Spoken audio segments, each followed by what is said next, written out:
Dr. Brown, let me ask you a real quick question. Sure.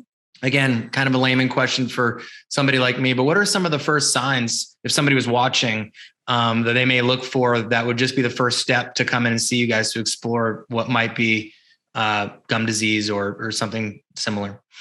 The most common reason why patients come in, assuming that they weren't told to come in by their dentist, is that they have either bleeding gums, sore gums, some swelling of the gums. They may have some pain in their mouth. All of these are kind of traditional symptoms.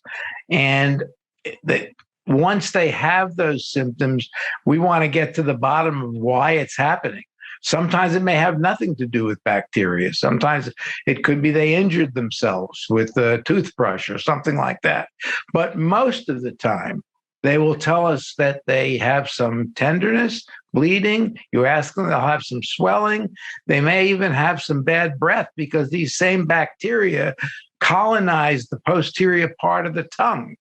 And when that happens, it's very common for patients to have a fetid breath odor because the bacteria produce gases which cause that bad breath to occur. And it isn't taken away by using breath mints or gum or, mouthwashes. So those are the things that often bring people in. And almost to a person, if we can get a hold of them and we can discover the cause, we can reverse the process with their help.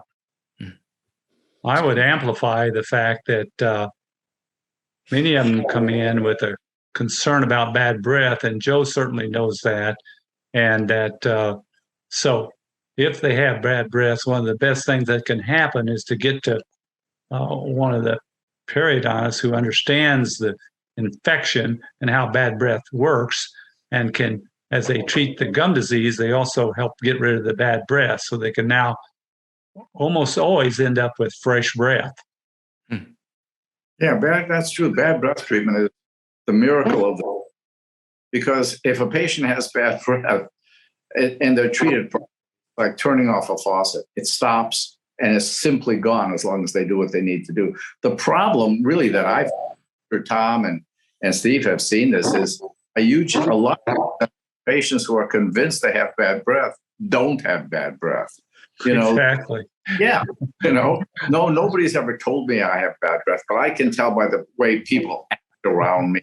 They say you can't rely on people the way you think because of people's reactions. You have to have it verified by someone other than your own brain and what you think.